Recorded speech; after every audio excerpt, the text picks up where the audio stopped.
And whatever you agree here on earth, even in heaven will be agreed. Hallelujah. Amen. Let's come nearer to the Lord.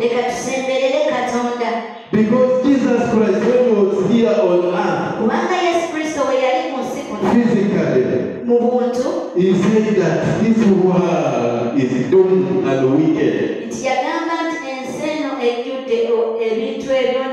But he continued and said, don't be afraid. I've conquered the world.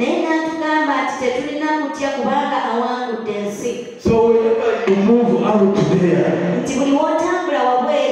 get to know that the people you associate with, those most especially who are non-believers, they tend to reduce the anointing of the Lord. That's why the Lord wants us to come together the time. So that we be refilled at the end.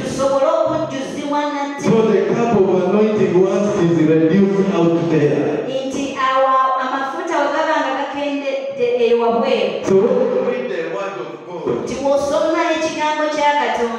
when you read the word of God, when you read the word of God, He refills you again. When you fellowship together, the Lord refills and empowers you again. He increases your strength again.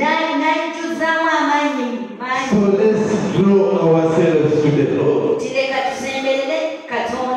Open the book of Hebrews chapter 10 verse 19. Hebrews chapter 10 verse 19.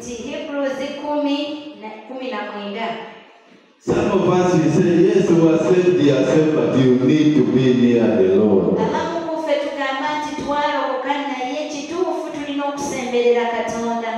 Hallelujah. Amen. Praise the Lord. Yes, are we there together?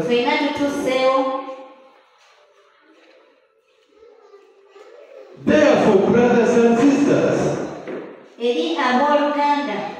have you reached the chapter? Yes. Therefore, brothers and sisters, since we have confidence to enter the most holy place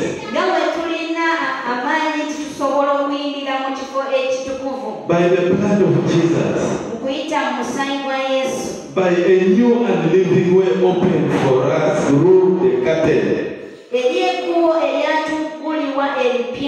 that is his body. And since we have a great priest over the house of God,